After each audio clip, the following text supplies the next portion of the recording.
Hey everyone, thanks for checking out this video. I'm here at Montgomery State Park, which is about 30 minutes, maybe 40 minutes outside of west of Nashville. And I'm here because well, we're gonna explore a little bit of this trail.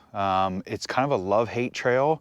A lot of people don't like it. It's very up and down, punchy climbs, but also I want to talk about a little bit more about the La Sal. You know, I've talked a little bit about why I switched over in the kind of an intro video, and then we did the build video, and pretty soon we're going to talk about suspension and everything like that. But I want to use this opportunity to kind of stop at different places and talk a little bit about some of the components I chose, why I went with the suspension I chose, why did I go with, you know, Magura and things like that. So just to give you a little bit more information about the bike, and if you're thinking about making some upgrades, hopefully this information will help you. So I'm really excited about this, ready to get on the trail, so let's get to it. All right, so I just realized that I only brought one battery with me. I left my spare GoPro battery, which really stinks. We're gonna be going clockwise on red perimeter, and this kind of goes around the main central area that's mainly green and blue.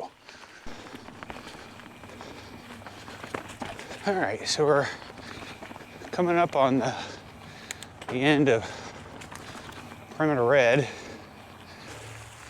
and we're gonna jump on the downhill green.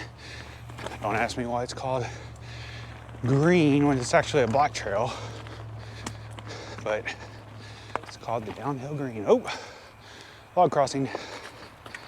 Right at the top of the downhill green, you know, I take a moment and talk about the La Sal frame.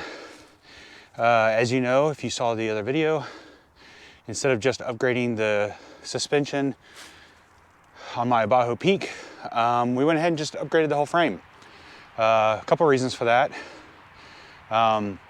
One is to have more options when it comes to their shock. With the Abajo Peak, there's limited options because of the eye-to-eye measurement. And so that was one reason. Second reason is on the Abajo, could only safely go up to 150 millimeter on the front shock. And after talking about, you know, what all I'm doing, how much abuse I'm putting with the bike, we thought that a 160, 170 mil travel was probably going to be best. So that's why we went with the Rockshox ZEB Ultimate, which I'll talk about a little later. But on the frame, just a couple of specs to mention. It is a longer wheelbase than the Abajo. I don't have the exact measurements, sorry about that. I'm not that much of a numbers nerd, but the numbers I do know is that it's a 64.5 head tube angle, 78.5 seat angle, and so that will definitely help me on climbs. I need all the help I can get. It is billed as an Enduro frame, but has trail bike characteristics, such as the shorter chainstay, and like I said, the steep seat tube angle. It's a really good frame. It's a carbon frame. I love it so far. It's a very quiet bike. My friend Pat noticed that when we were riding Baker. I was telling Jason that I feel like your and Jason's bikes are so quiet going down that stuff. Like, I swear, like when you guys were riding down that, all you heard was like tires on the rock. Yeah. And like nothing from the bike whatsoever. Whereas all of us are going down and hearing cables rattling and whatever else rattling. Yeah. And your guys' stuff is just like so quiet. And that's just really due to the way they do the internal routing for all the cabling. Yeah, I'm really happy that we decided to go ahead and upgrade the frame. So, all right, let's get back to the trail. All right, here we go. It's a little tricky in the beginning. It opens up a little bit, but you gotta be ready.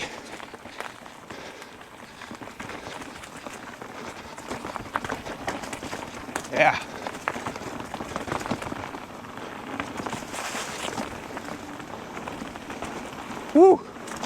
Here we go. Oh, yeah. Oh, almost get you right back up. Might have to do some shifting. Woo! Yeah. Oh, there we go. Found the right gear.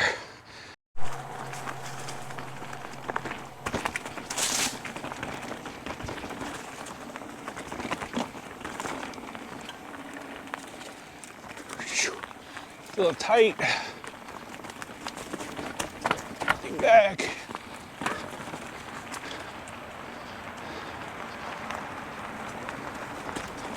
Little twisty turns.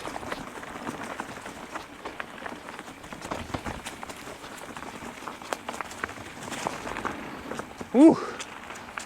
Problem that probably quicker, but man, it's if you're not careful on a lot of that stuff, it'll get you.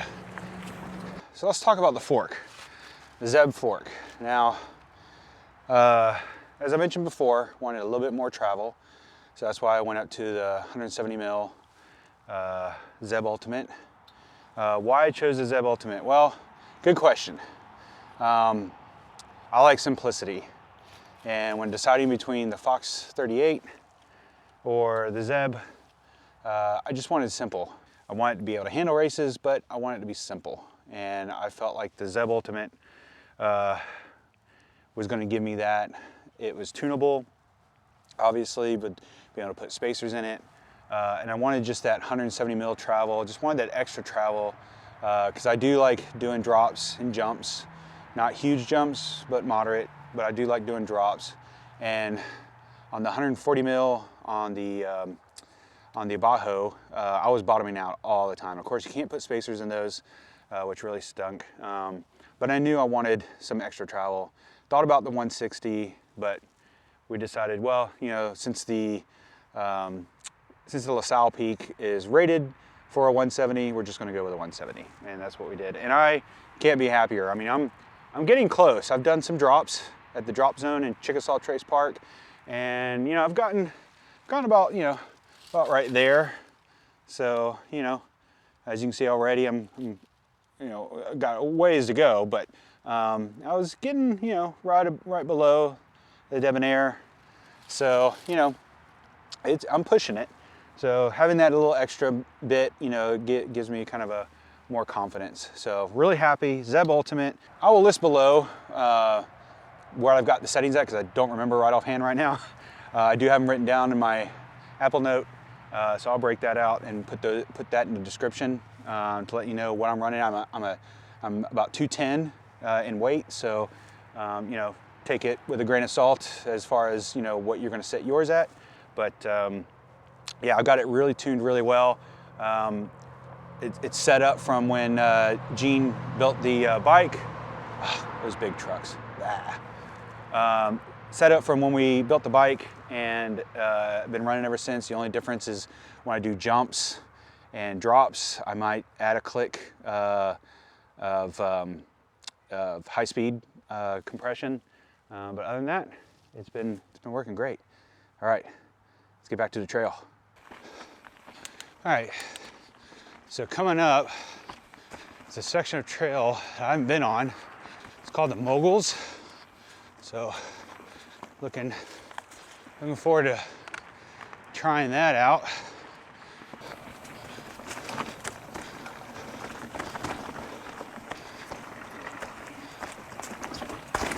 Yeah. Ooh, tight.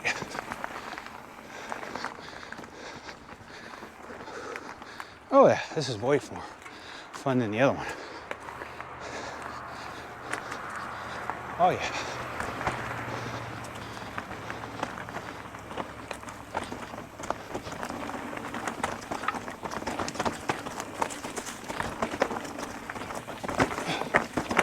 Oh yeah. Ooh, that was nice. Let's talk about this Fox shock now. The Fox Float X2 came with the frame, 150 mil travel. It's got high speed, low speed rebound, high speed, low speed compression.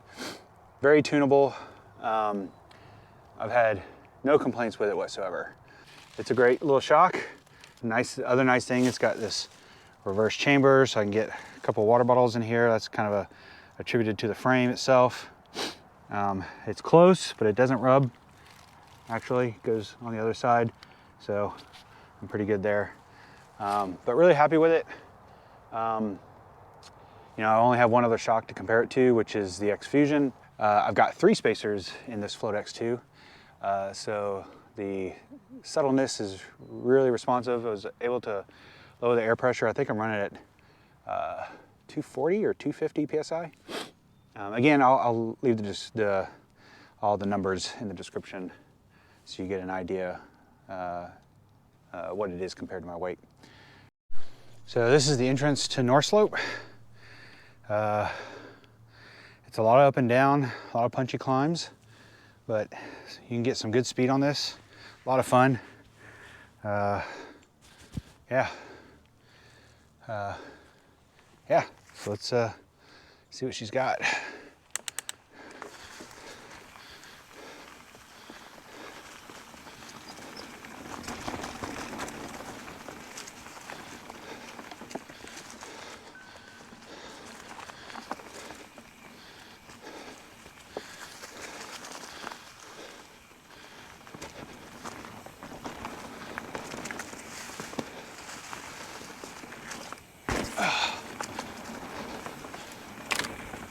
And right back up. Oh.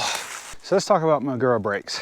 As you know, or may know, I am a Magura ambassador and was really wanting to use these brakes for a long time, even before I became an ambassador. So first of all, I was really stoked to become one, to join that team, but also because of supplies, you know, everything, it was almost impossible. I wanted the MT7 Pros, and they were just non-existent. So my friend Gene, who built the bike, you know, we put our heads together, and he said, hey, look, you know, we could probably piecemeal this together and do kind of like a MT5 Master, MT7 Caliper. And I said, okay, because we could do that right away. And these are the MT7 Pro calipers, and I'll show you the MT. These are the MT5 Masters, and I also went with the 203 MDRP's rotors, probably the most heavy duty you can get. They're phenomenal. They look great. I got 203s for the front and rear, and yeah. So I can't say enough about these things. The stopping power is phenomenal. I'm still getting used to the bite point because it's taken me, you know, going from the SRAM levels to the Maguras it's obviously it's an adjustment to say the least. But I love it. I'm you know, I don't have to yank all the way down on the Masters to get a grip. It's real easy to feather, and yeah, just, you know, like I said, still getting used to them, but love them. Can't say enough about them. If you're considering new brakes, I would highly look at the Maguras if you can get them.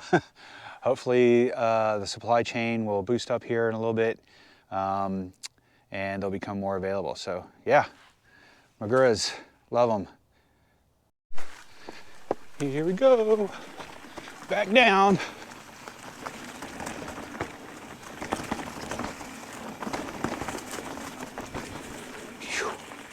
Ooh, ooh, got to get in the right gear.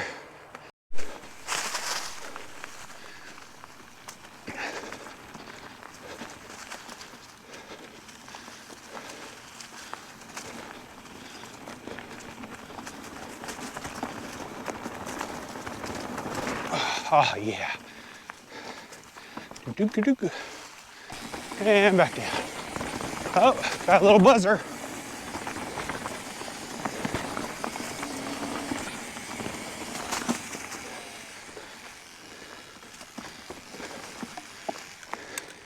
Whew.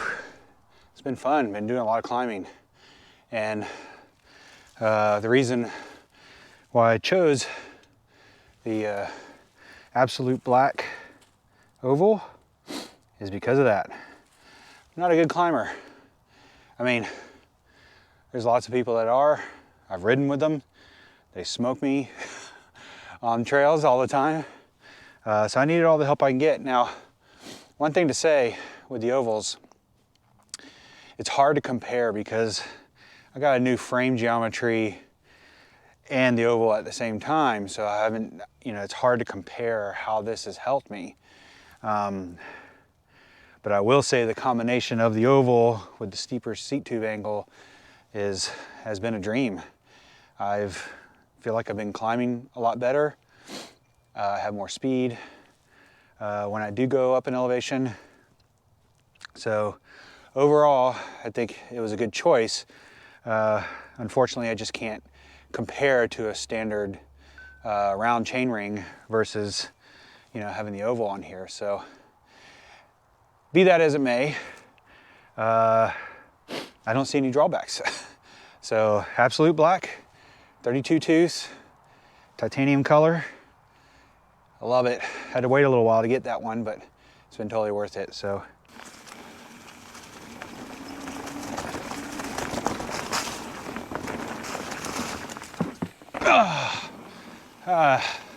popped that more before. Not this time though. We're gonna climb up a little bit. We're gonna leave North Slope and begin Goat Path, which is not fun. A lot of climbing. Some quick up and downs, but definitely some fun areas. Yeah, these are fun.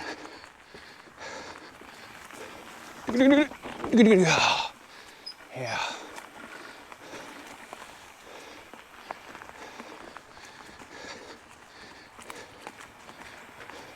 Here's one roller coaster. Just gotta let it go. Whoa! Gosh. Oh, man. Oh. Whew. Man.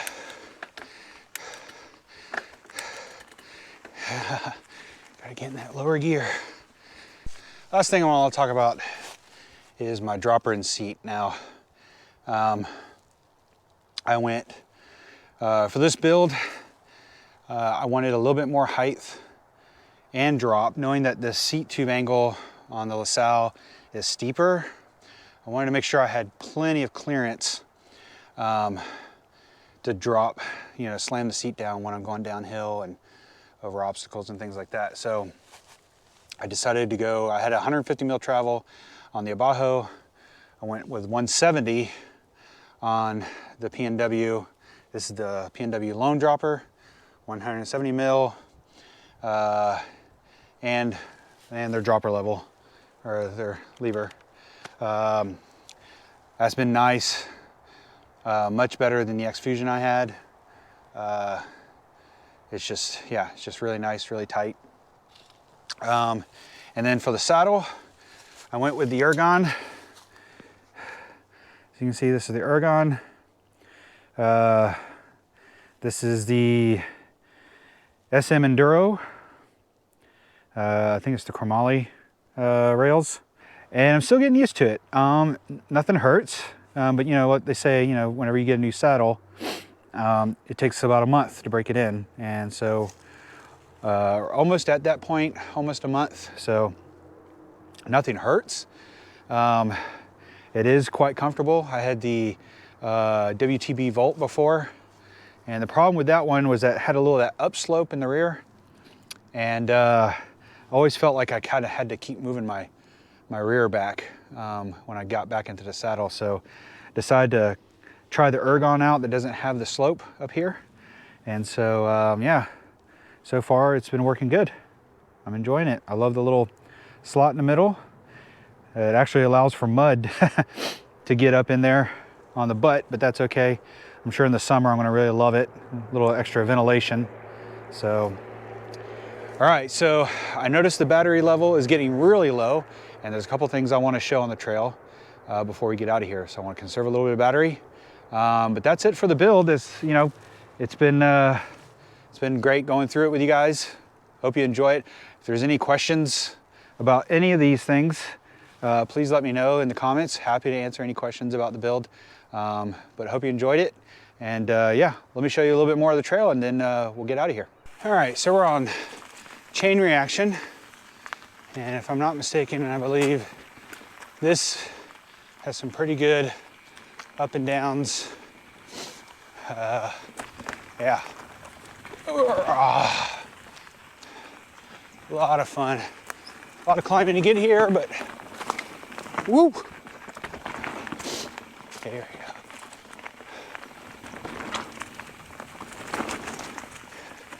Oh yeah. Gotta keep it in a somewhat low gear because you're gonna have punchy climb. Drop!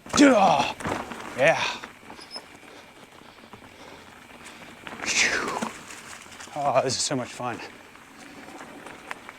Try not to brake, but whoop. Oh, oh, oh, here we go.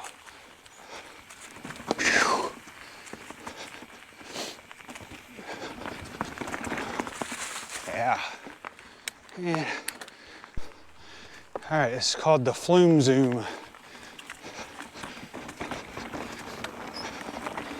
It's a little chunky, a little slippery. Oh.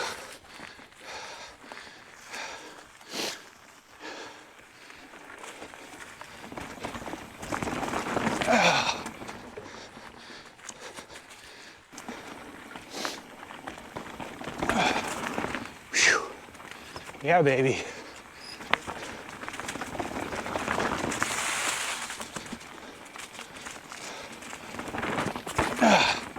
Little bump there that you gotta look out for.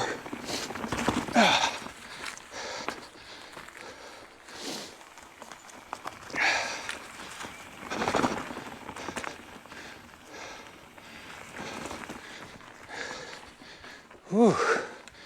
Yeah. Those little roller coasters are fun. I love bombing down this section because it's an example of what this ZEB can do. Root, rock, just point it down and just go. Look at this. Go! All these roots, little pebble garden, just point it down. Yeah, love it. Love it. All right, guys, I've got a few minutes left on my battery, so really quickly, I just wanted to wrap things up. That was a little bit of Montgomery Bell. It's a great place if you want to really get some miles in, get some exercise, work on endurance. This is the place to be. Montgomery Bell State Park. The trails here are awesome. It's also great. It handles rain really well, drains really well, so it's also a great place to come. A lot of people come here when nothing else is available around Middle Tennessee. So, but I hope you also got to learn a little bit more about the components I chose for the bike upgrade, learn a little bit about La Sal, all those things. Again, if you have any questions, please leave them in the comments below. Happy to answer anything that you might have questions on. But again, thanks for joining me on this ride. It was a pleasure. We'll see you soon. And don't forget, stay safe. Keep on riding. You're going to have a little bit of a challenge only from the standpoint that it's going to test your endurance. Punchy climbs and, you know, some rocky and rooty descents. But it's fun. It's a good way to get some pedaling in, get a good workout. Yeah, all around good trail.